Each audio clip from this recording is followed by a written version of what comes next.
Bon, aujourd'hui ça va être séquence mise au point, mise à jour sur les histoires de fourche d'abord. Où est-ce qu'on en est? Qu'est-ce qui s'est passé? Il s'est passé pas mal de choses cette semaine. Avons-nous une fourche pour Rocinante? C'est compliqué, donc je vais t'expliquer tout ça. Nous allons aussi reparler des quelques initiatives que j'ai lancées récemment. J'en ai parlé il y a quelques semaines pour essayer de financer ou d'aider à financer la suite de mon aventure. Il y a des choses qui bougent. Il s'est passé quelque chose cette semaine. Et puis pour finir, on va parler de comment tout ça peut affecter, modifier mes plans pour mon départ. Pour rappel, je dois partir d'ici, du camping où je suis depuis octobre. J'ai prévu de partir le 6 mars, c'est ce que je leur ai annoncé. Donc je me trouve un coin où me poser et on va discuter de tout ça.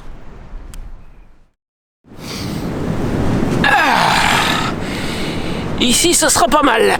Il n'y a personne en ce moment sur la plage, c'est bien. En milieu de journée, il fait encore bon. Par contre, la nuit, je te cacherai pas que ça caille un petit peu, mais ça va, je survis, je te rassure. Alors, déjà, si tu es familier de ma chaîne, tu sais normalement que je publie une vidéo tous les mardis soirs et que cette vidéo est habituellement visible, annoncée sur la chaîne dès le dimanche après-midi. Là, tu l'as pas vu dimanche.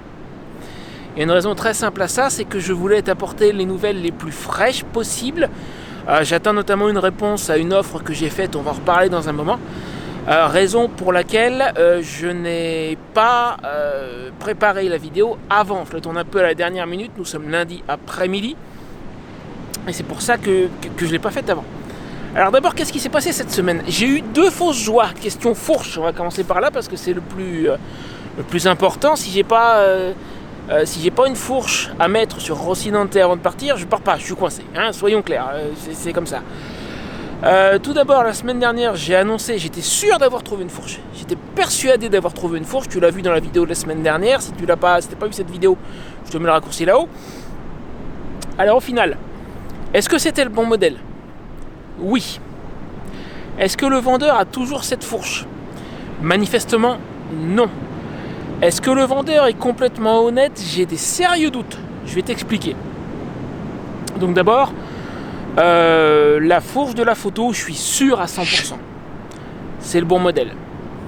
Maintenant, moi, quand je l'ai contacté, je lui ai demandé de prendre la mesure du diamètre du tube pour être sûr. Il m'a dit qu'il allait prendre les mesures, donc je me suis dit, s'il prend les mesures, c'est qu'il a la fourche. Et les mesures qu'il m'a données, c'est pas les bonnes, c'est du 37 mm. Donc je me suis dit, il y a un truc qui va pas, parce que sur la photo, manifestement, c'est la bonne. Est-ce que j'ai commis une erreur? Est-ce que je me suis trompé dans mon analyse? Est-ce qu'il y a des fourches en 37 mm qui ressemblent à celles de Rocinante? Bon, au final, c'est pas ça du tout. En discutant avec lui, il m'a dit, ah oui, ce que tu cherches, toi, c'est le modèle américain. Alors on appelle ça modèle américain, c'est pas que la moto ait été vendue aux États-Unis et importée. Rocinante n'a pas été vendue aux États-Unis. Ce modèle-là a été vendu en Europe, notamment en France, en Espagne et ailleurs.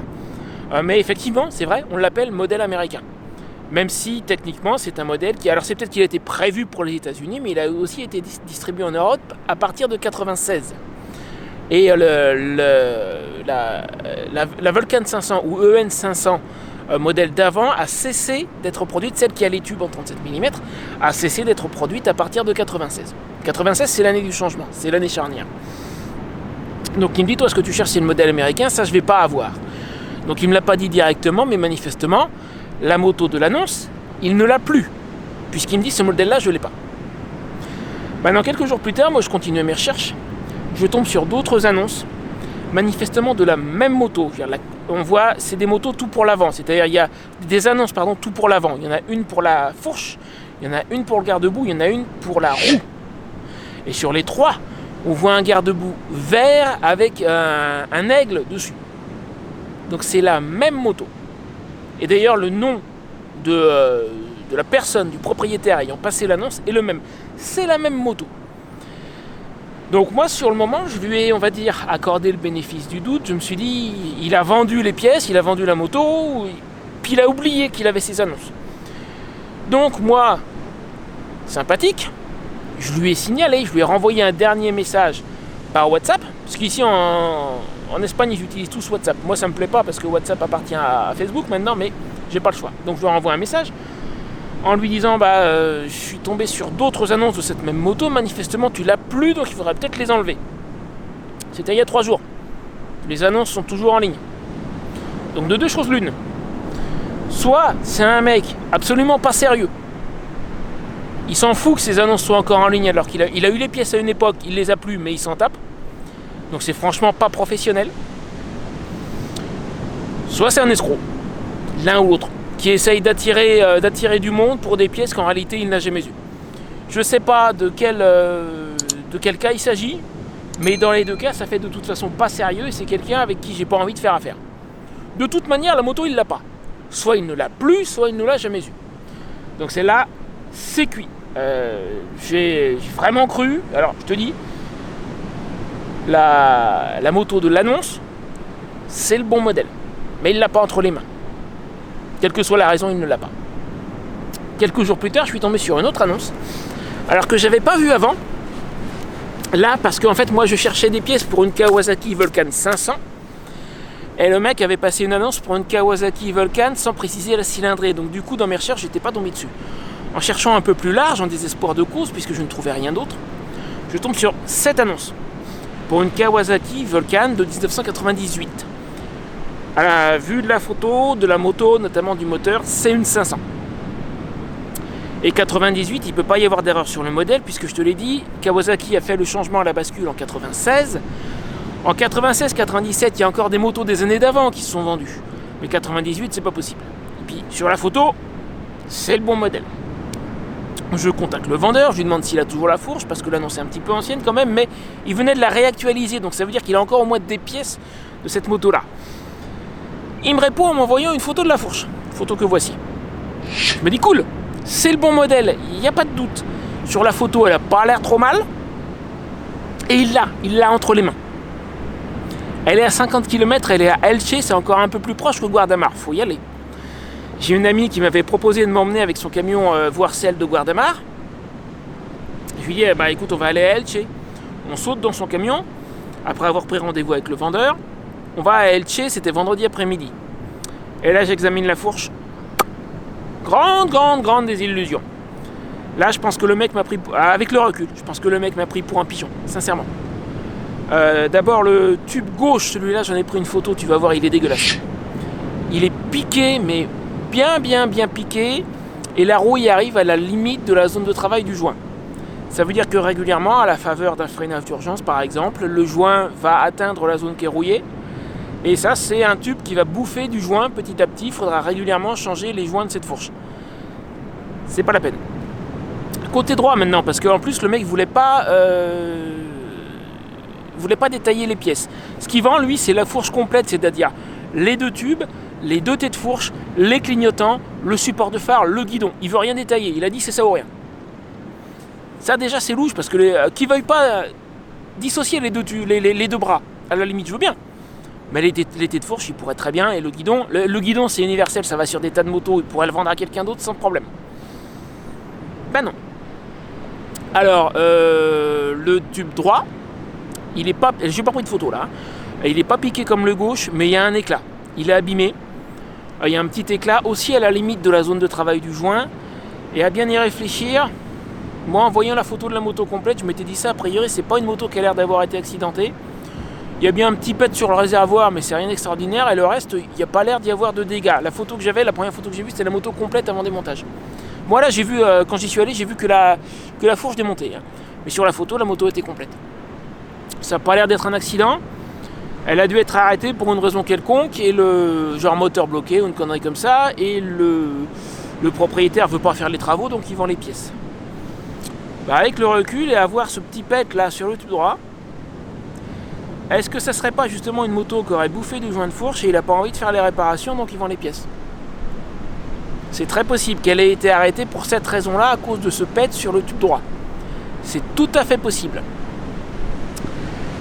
Quoi qu'il en soit, que ce soit ça la raison pour laquelle la moto a été arrêtée et démontée, ou que la raison soit autre, moteur bloqué ou tout ce que tu veux.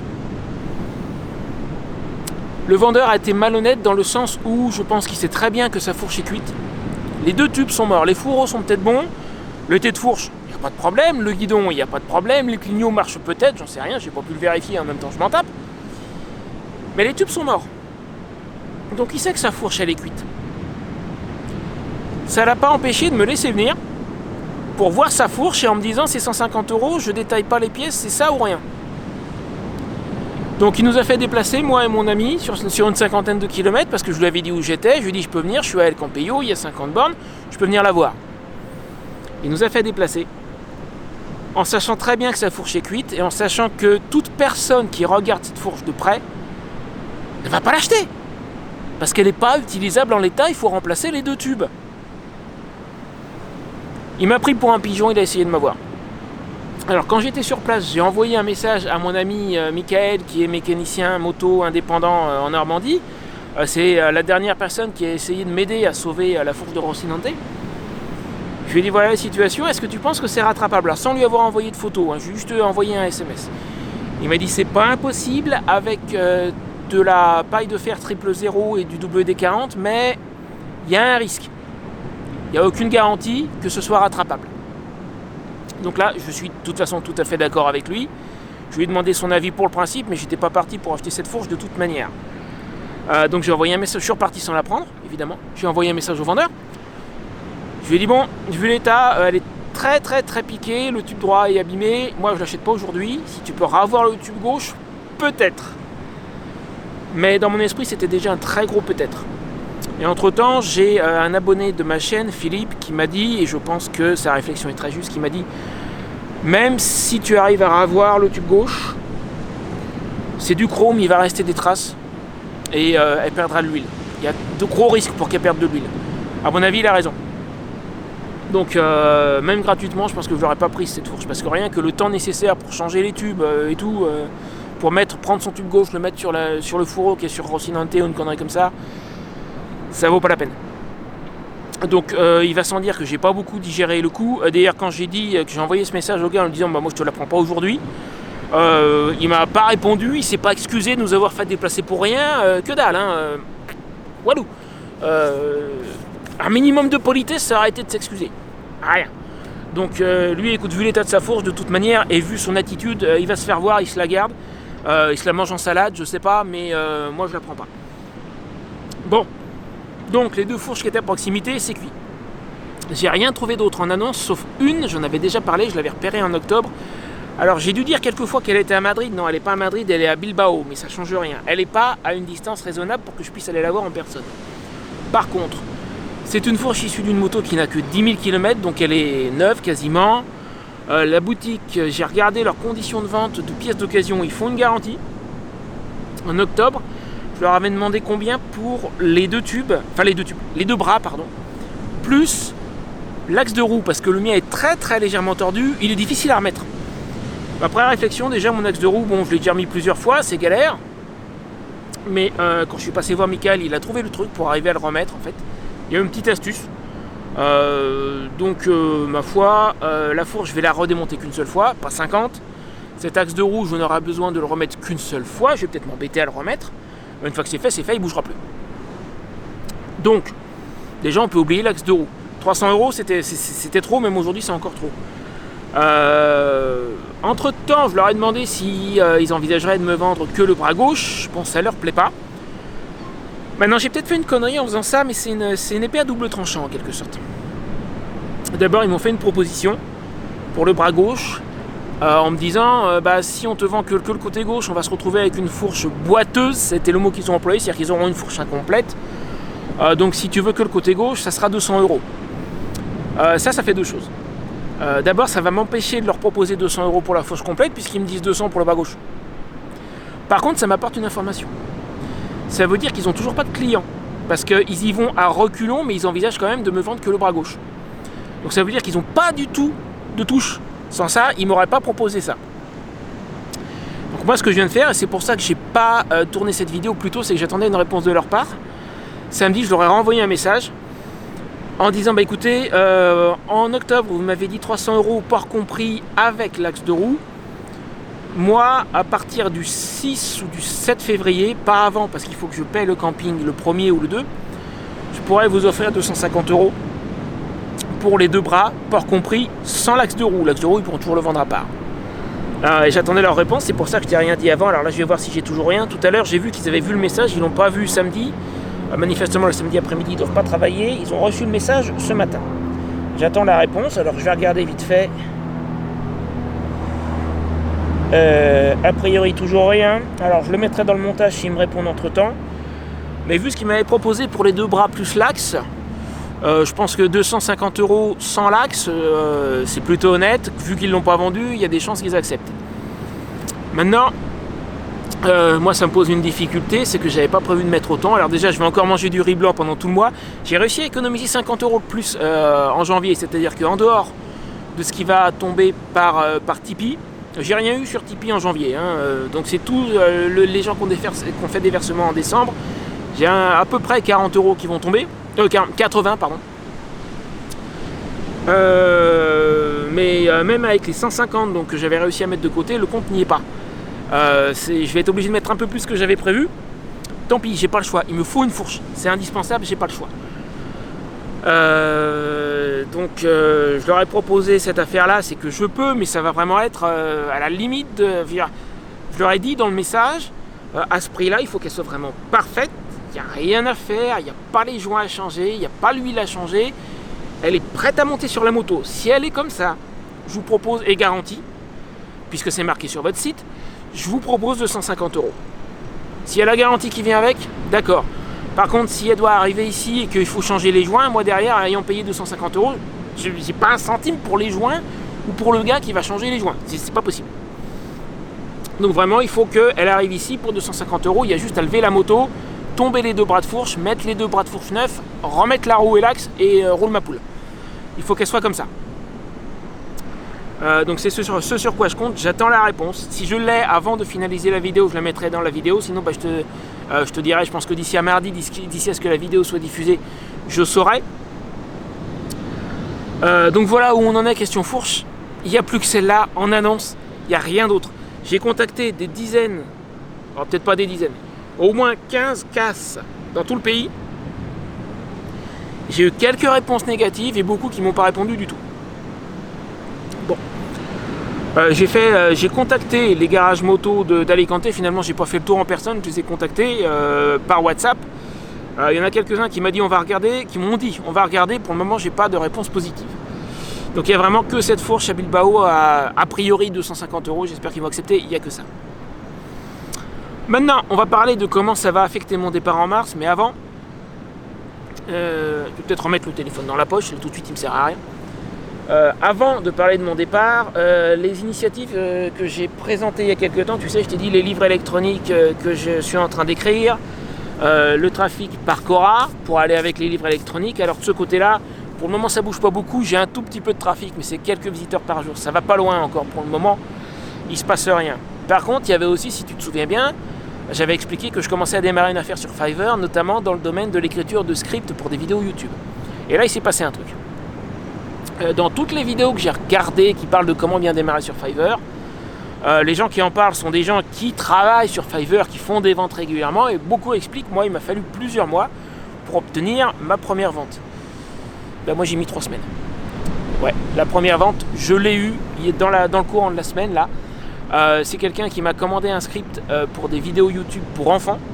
Donc c'est mon service d'écriture de script pour des vidéos spécialisées histoire. Sur Fiverr, il faut se choisir des niches histoire de se démarquer. C'est ce que j'ai fait avec celle-là, et là j'ai eu une commande. Alors d'après ce que j'ai compris, a priori je soupçonne que c'est un prestataire qui réalise des vidéos, qui a eu une commande d'une école écossaise. Oui monsieur, une école écossaise.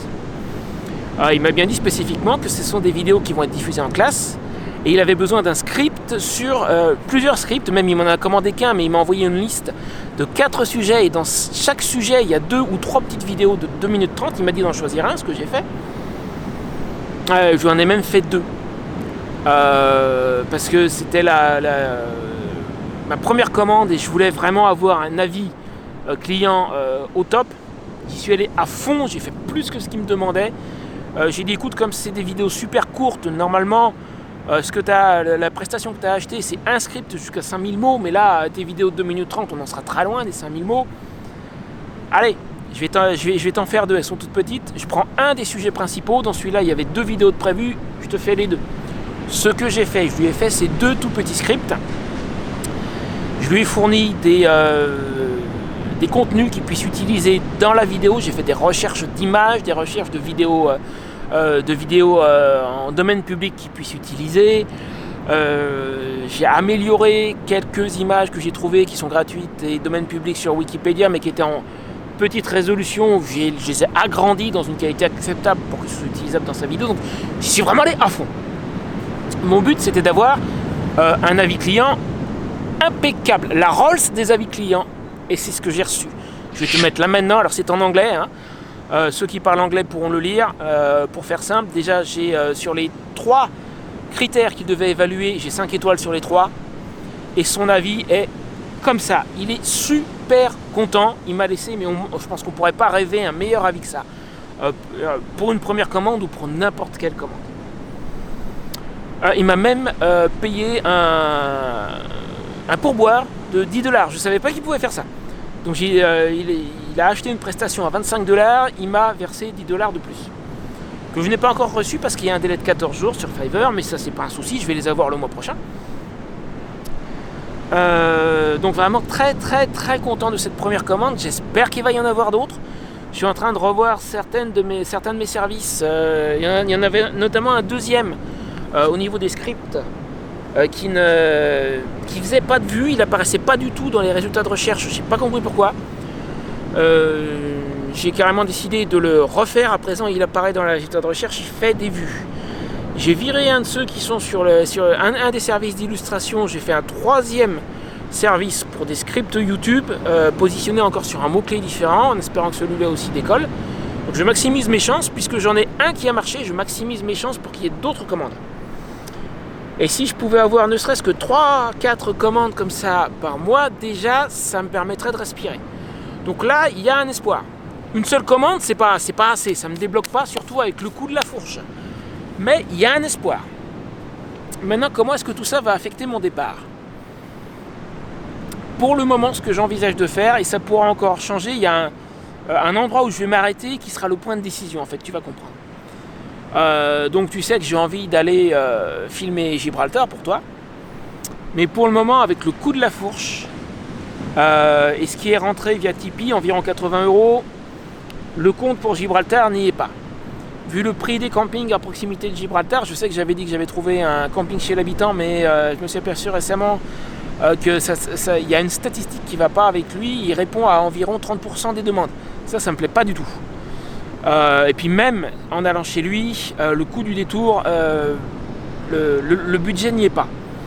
Donc pour le moment, ce que j'envisage de faire, c'est de filer le plus vite possible vers le Portugal, où au Portugal, il y a vraiment des campings. Eux, ils ont des campings municipaux, ce qui existe en France, mais pas en Espagne. Et il y a des prix, tu as des campings à électricité comprise, 5 € au Portugal. Tout au sud, en Algarve, ça je tiens à passer en Algarve, parce qu'en 2017, j'ai passé 2 semaines super à Albufeira. Je veux revoir cette ville, peut-être quelques-uns des contacts que je m'étais fait là-bas. Donc je tiens à passer par l'Algarve. J'ai un camping pas trop cher à Villarreal et San Antonino, c'est après la frontière, juste après la frontière, à 8,20 € et ils font pas payer l'électricité. C'est assez curieux. C'est marqué noir sur blanc sur leur fiche de tarif. L'utilisateur ne paie l'électricité que s'il demande l'utilisation d'une deuxième prise. Moi, une seule, ça me suffit. Alors je leur ferai confirmer par écrit, mais si j'ai bien compris. Le tarif que j'ai calculé, 8,20 €, et j'aurai l'électricité. Ça sera moins cher que tout ce que je peux trouver en Espagne. Le camping où je compte m'arrêter, qui sera mon point de décision pour aller à Gibraltar ou pas. Je vais m'arrêter une semaine, peut-être 10 jours, début mars. Donc je pars d'ici normalement le 6 mars. Il est en Andalousie, il n'est pas près de la côte. C'est pour ça que peut-être qu'il est un peu moins cher. J'avais lu qu'il proposait, comme ici, l'électricité au tarif réel avec un compteur. Quand je les ai contactés, ils m'ont dit 10,60 € par jour, électricité comprise. Donc là, du coup, ça devient un forfait.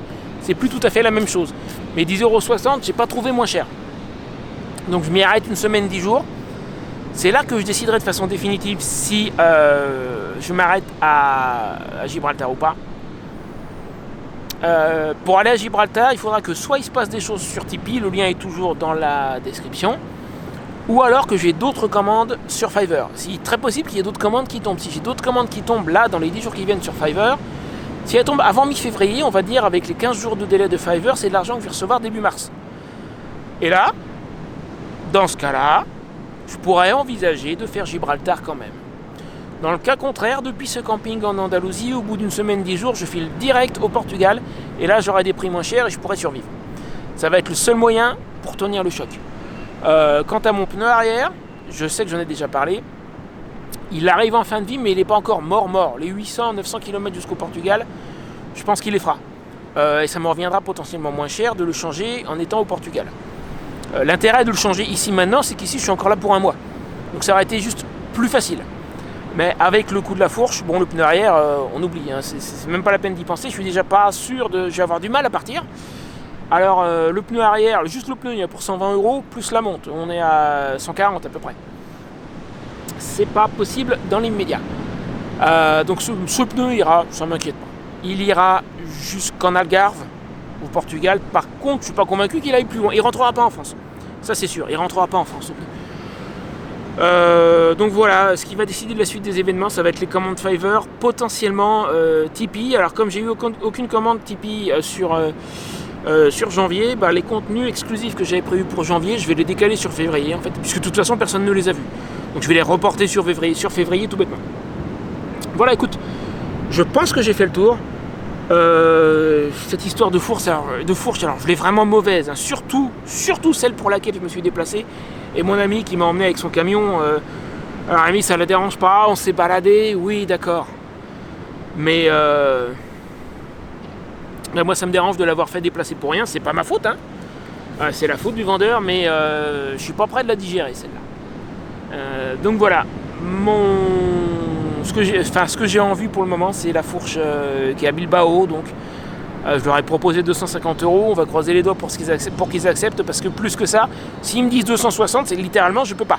Je vais déjà manger du riz blanc, je te dis, tout le mois, et de temps en temps, j'ai une assiette de soupe de la même amie d'ailleurs, qui de temps en temps me fait une fleur, que j'apprécie beaucoup. Elle veut pas que je la nomme, elle se reconnaîtra. Je la remercie. De temps en temps, il y a une assiette de soupe, ou une bricole, ou autre, ou du chou, ou voilà. C'est bon et ça me coûte rien, je vais pas m'en plaindre, c'est très sympa de sa part, mais voilà quoi, en dehors de ça, ça va être riz blanc tout le mois, tant pis, allez, je m'en tape, je vais manger du riz blanc tout le mois, je m'en tape, mais il me faut cette fourche. Je ferai tout pour réussir à repartir pour que Rocinante puisse rouler. Voilà, ça c'est dit. Puis s'il faut manger du riz blanc encore pendant un mois, on mangera du riz blanc. Je m'en tape, c'est comme ça, voilà. Sur ce, je te laisse là, moi j'ai une vidéo à monter, j'espère avoir des nouvelles d'ici à ce soir avant que la vidéo soit finalisée. Je te laisse une autre vidéo qui peut t'intéresser ici, n'hésite pas à aller la voir si t'es pas encore abonné.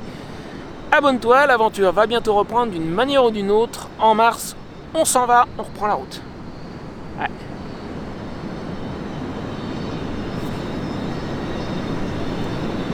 Ouh, j'ai mal au cul.